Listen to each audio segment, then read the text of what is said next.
guys, welcome back to my channel. இன்னைக்கு இந்த வீடியோல என்ன பார்க்க போறோம்னு பாத்தீங்கன்னா நம்ம e-commerce businessக்கு ரொம்ப இம்பார்ட்டன்டான விஷயம் என்னன்னா GST registration. So GST registration பண்ணதுக்கு அப்புறமா நிறைய பேருக்கு வந்துட்டு ரிஜெக்ஷன் ஆகுது.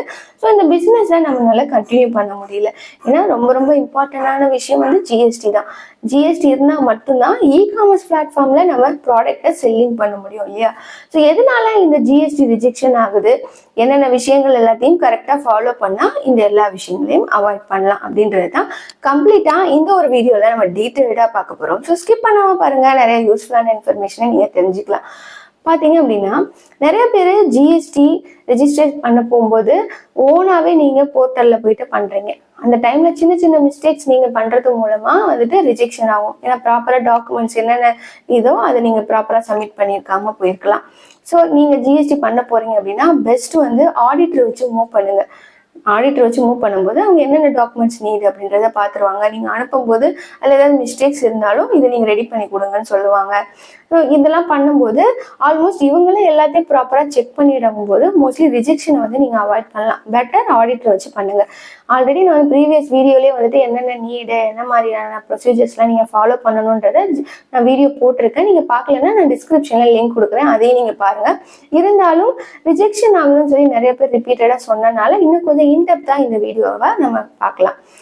நெக்ஸ்ட் பார்த்தீங்க அப்படின்னா ஜிஎஸ்டி நம்ம எடுக்க போகிறோம் அப்படின்னா நீங்கள் மெயினாக தெரிஞ்சுக்க வேண்டிய விஷயம் டாக்குமெண்ட்ஸ் எல்லாம் ப்ராப்பராக இருக்கா, நம்மளோட ஆதார் அண்ட் பேன் கார்டு லிங்காக இருக்கா, அதுக்கப்புறம் வந்துட்டு நம்ம அட்ரஸ் எல்லாம் வந்துட்டு கரெக்டாக இருக்கா. சின்ன மிஸ்டேக்ஸ் கூட நமக்கு ரிஜெக்ஷன்ஸ்க்கு பெரிய காரணமாக இருக்கும். அப்புறம் உங்களோட மொபைல் நம்பர் எல்லாம் லிங்காக இருக்கா, பிஸ்னஸுக்குன்னு ஒரு இமெயில் ஐடி கிரியேட் பண்ணுறது, அதுக்கப்புறம் வந்துட்டு பிஸ்னஸ்க்குன்னு ஒரு மொபைல் நம்பர், அந்த மொபைல் நம்பர் தான் உங்களோட ஆதார் அண்ட் பேனில் வந்து லிங்க்ல இருக்கணும். நெக்ஸ்ட் பார்த்தீங்க அப்படின்னா நீங்கள் ஸ்டார்டிங்கில் சேவிங் அக்கௌண்ட் இருந்தாலே போதும். பிஸ்னஸ் நெக்ஸ்ட் லெவல் மூவ் பண்ணதுக்கு அப்புறமா நீங்கள் கரண்ட் அக்கௌண்ட் ஓப்பன் பண்ணிக்கோங்க.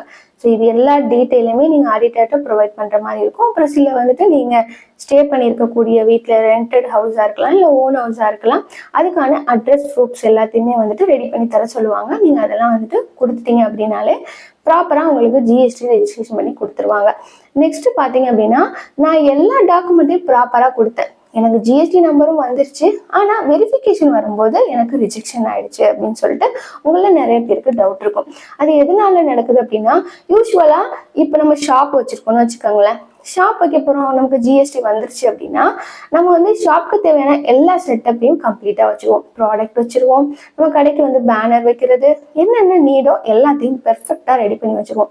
ஸோ இன்கேஸ் அந்த ஷாப்க்கு வெரிஃபிகேஷன் வந்தாலும் எல்லாமே நம்மக்கிட்ட இருக்கும்போது ரிஜெக்ஷன் ஆகாது. மோஸ்ட்லி வந்துட்டு இதில் ஷாப் வச்சுருக்கவங்களும் மேனுஃபேக்சரர் மட்டுமே இதில் செல்லிங் பண்ணுறது இல்லை இல்லையா? மோஸ்ட்லி நம்ம இது மாதிரி வீட்டில் வச்சு பண்ணுறவங்க நிறைய பேர் இருக்கும். அப்போ நம்ம பண்ணக்கூடிய மிஸ்டேக் என்னவா இருக்குது அப்படின்னா ஒன்ஸ் நமக்கு 1 மந்த்ல இல்லை 2 மந்த்ஸ்ல வந்துட்டு நமக்கு வந்துட்டு மெயில் வந்துடும், உங்களுக்கு வந்து சக்ஸஸ்ஃபுல்லி ரிஜிஸ்டர், இதுதான் உங்களோட ஜிஎஸ்டி நம்பர்னு சொல்லிட்டு. அந்த ஜிஎஸ்டி நம்பர் வந்து நம்ம வந்து அப்படி பிளைண்டாக விட்டுறக்கூடாது. நெக்ஸ்ட் என்ன மூவ் பண்ணணும் அப்படின்னா நீங்கள் ஒரு பேனர் ரெடி பண்ணணும். இப்போ நார்மலாக கடையில் பேனர் ரெடி பண்ணிடுறாங்கல்ல, ஆனால் நம்ம வீட்டில் வச்சுருக்கும் போது அது ரெடி பண்ணல அப்படின்னா ஒரு வெரிஃபிகேஷன் வரும்போது இதுதான் உங்களோட ஒரு ஷாப்போ இல்லை கம்பெனியோ எப்படி அவங்க தெரிஞ்சுப்பாங்க? எதுவுமே இல்லைங்கும் போது இந்த பேனர் இல்லாமல் வச்சிருக்கிறது, நீங்கள் ஸ்டாக் மெயின்டெனன்ஸ் இல்லாமல் இருக்கிறது, இதெல்லாம் பார்த்துட்டு தான் அவங்க ரிஜெக்ஷனே பண்ணுறாங்க. அப்போ நீங்கள் வந்துட்டு மெயினாக வந்துட்டு ஒரு பேனர் ரெடி பண்ணுற மாதிரி இருக்கும். நெக்ஸ்ட் பார்த்தீங்க அப்படின்னா ஒரு ப்ரெப்பரேட்டரி சீல் ரெடி பண்ணி வச்சுக்கோங்க. இன்கேஸ் வந்துட்டு இதில் சைன் பண்ணி உங்களோட கம்பெனி நேம்ல சீல் வைங்க அப்படின்னு சொன்னால் இல்லை அப்படிங்கும்போது என்ன பண்ணுவீங்க? ஸோ அதையும் நீங்கள் ப்ராப்பராக ரெடி பண்ணி வச்சுக்கோங்க. அதுக்கப்புறம் பார்த்தீங்க அப்படின்னா இந்த 2 விஷயம். நெக்ஸ்ட் வந்து ப்ராடக்ட். நீங்கள் வந்து கடை வச்சுருக்கோம் அப்படின்னா நம்ம ஆல்ரெடி வந்து நிறைய பல்காக நம்ம வந்து இழக்கிறோம். இதே வீடுன்றனால நமக்கு வந்து ஸ்டார்டிங்கில் இதெல்லாம் போகுமா அப்படின்ற ஒரு கன்ஃபியூஷன்னால நம்ம கொஞ்சம் ஸ்டாக் தான் எடுப்போம். நான் ஆன்லைனில் தான் சார் செல்லிங் பண்ண போகிறோம், அதனால வந்து லிமிட்டட் ஸ்டாக் வச்சுருக்கோம் அப்படின்றத நீங்கள் சொல்லிக்கலாம். ஸோ ஸ்டார்டிங்லேயே நீங்கள் வாங்கும்போது ஜிஎஸ்டி பில்லோட வாங்கி வச்சுக்கோங்க. இன்கேஸ் அதையும் உங்கள்கிட்ட கேட்குறாங்க, நீங்கள் வாங்கினதுக்கான பில் காட்டுங்க அப்படின்னு சொல்கிறாங்கன்னு வச்சுக்கோங்களேன்.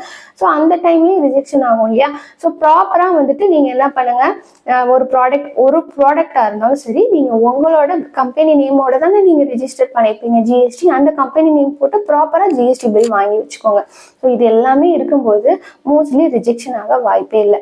மெயினாக பார்த்தீங்க அப்படின்னா 2-3 செல்லருக்கு ரிஜெக்ட் ஆனதே பார்த்தீங்கன்னா ஜிஎஸ்டி வந்து வந்ததுக்கு அப்புறமா பேனர் ரெடி பண்ணாமல் வச்சது தான். பேனர் ரெடி பண்ணிக்கோங்க. என்ன மாதிரியான பேனர் ரெடி பண்ணணும் அப்படின்னு உங்களுக்கு டவுட் இருக்கும். நம்மளோட சப்ஸ்கிரைபர்ல இப்போ ரீசெண்டாக வந்துட்டு ஒருத்தர் வந்து ஜிஎஸ்டி ரிஜிஸ்டர் பண்ணியிருந்தாரு. அவர் வந்து எப்படி ரெடி பண்ணியிருக்காரு அப்படின்றத எனக்கு ஷேர் பண்ணியிருந்தாரு. ஸோ அதை உங்களுக்கு நான் ஷேர் பண்ணுறேன். ஸோ இந்த மாதிரி தான் நீங்கள் வந்து உங்களோட பேனர் வந்து ரெடி பண்ணுற மாதிரி இருக்கும். ஸோ சிம்பிளாக நீங்கள் ரெடி பண்ணிக்கோங்க. ஷாப்புங்கும் போது நார்மலாக நம்ம வந்து பெருசாக ரெடி பண்ணுவோம். வீடுங்கும் போது அவ்வளோ பெருசாக நம்மளால வைக்க முடியாது இல்லையா? ஸோ ஸ்மால் சைஸில் நீங்கள் ரெடி பண்ணி வச்சுக்கோங்க. வச்சுட்டு கொஞ்சம் கொஞ்சம் ப்ராடக்ட்ஸையும் வாங்கி வச்சுட்டீங்க அப்படின்னா அவங்க வெரிஃபிகேஷன் வரும்போது உங்களுக்கு இன்ஃபர்மேஷன் வரும். இன்னைக்கு வெரிஃபிகேஷன் வரப்போறோன்னு பக்காவா எல்லா செட்டப்பும் இருக்கும்போது அவங்க வெரிஃபை பண்ணிட்டு போயிடுவாங்க. உங்களுக்கும் ஜிஎஸ்டி ஈஸியா கிடைச்சிரும். ரிஜெக்ஷன் காரணமே வந்துட்டு இதுதான். நீங்க வந்துட்டு ஜிஎஸ்டி வாங்கிட்டு அசால்ட்டா இல்லாம வந்தோடனே இந்த நெக்ஸ்ட் லெவல்ல நீங்க மூவ் பண்ணுங்க. ஏன்னா இன்கேஸ் இன்னைக்கு உங்களுக்கு ஜிஎஸ்டி வருதுன்னு வச்சுக்கோங்களேன், ஒரு 2 daysலயே வராங்க அப்படின்னா அந்த டைம்ல எதுவுமே நீங்க ரெடி பண்ணி வைக்கலன்னா ரிஜெக்ஷன் ஆகும். நீங்க இவ்வளவு தூரம் வந்துட்டு ஸ்பெண்ட் பண்ண எல்லாமே கம்ப்ளீட்டா வேஸ்ட் ஆகும். இது எல்லாத்தையும் நீங்க ப்ராப்பரா ஃபாலோ பண்ணீங்க அப்படின்னா ரிஜெக்ஷன்றதையே நீங்க கம்ப்ளீட்டா அவாய்ட் பண்ணலாம். ஸோ வீட்டில் வச்சு பண்ண போறீங்க அப்படின்னா நீங்க கண்டிப்பா தெரிஞ்சுக்க வேண்டிய விஷயம் இதுவாக தான் இருக்கணும். ஸோ இப்போ உங்களுக்கு ஒரு கிளாரிட்டி கிடைச்சிருக்கும் இந்த வீடியோ மூலமா. இந்த மாதிரி ரிஜெக்ஷன்லாம் அவாய்ட் பண்ணணும் அப்படின்னா இந்த மாதிரி எல்லா விஷயங்களையும் நீங்க கரெக்டாக ஃபாலோ பண்ணீங்க அப்படின்னா இந்த ரிஜெக்ஷனை கம்ப்ளீட்டாக அவாய்ட் பண்ணலாம். ஸோ எந்த அளவுக்கு இந்த வீடியோ உங்களுக்கு யூஸ்ஃபுல்லா இருந்துச்சு அப்படின்னு சொல்லிட்டு கமெண்ட்ல சொல்லுங்க. And like, share and subscribe பண்ணுங்க. தொடர்ந்து உங்களோட லவ் அண்ட் சப்போர்ட் கொடுங்க. அது எனக்கு ரொம்பவே மோட்டிவா இருக்கும். Thank you so much for your valuable time. Thank you.